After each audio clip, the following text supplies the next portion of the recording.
Smiling to camera, the leaders of the Brics nations met virtually on Thursday, affirming a bloc which some have described as an alternative to the G7.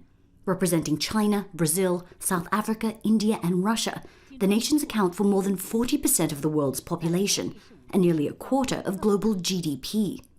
The response to Russia's invasion of Ukraine was front and center, with host Chinese President Xi Jinping opening the gathering by criticizing US-led sanctions.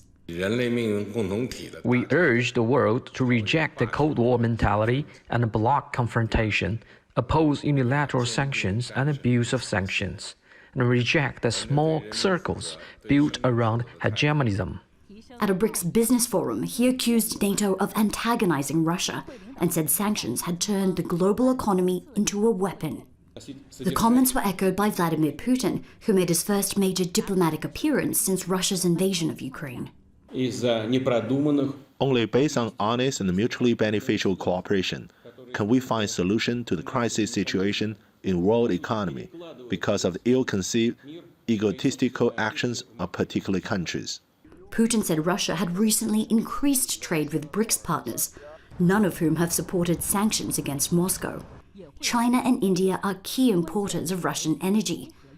Indian leader Narendra Modi, however, steered clear of mentioning sanctions.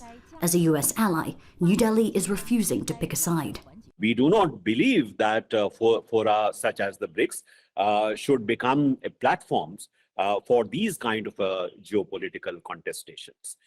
As I said, we see the value of the Brics summit taking place at this time precisely in enabling us to slow down, if not fully prevent, what seems to be a kind of an incipient polarization in geopolitics. The West on the one side and China and Russia on the other side.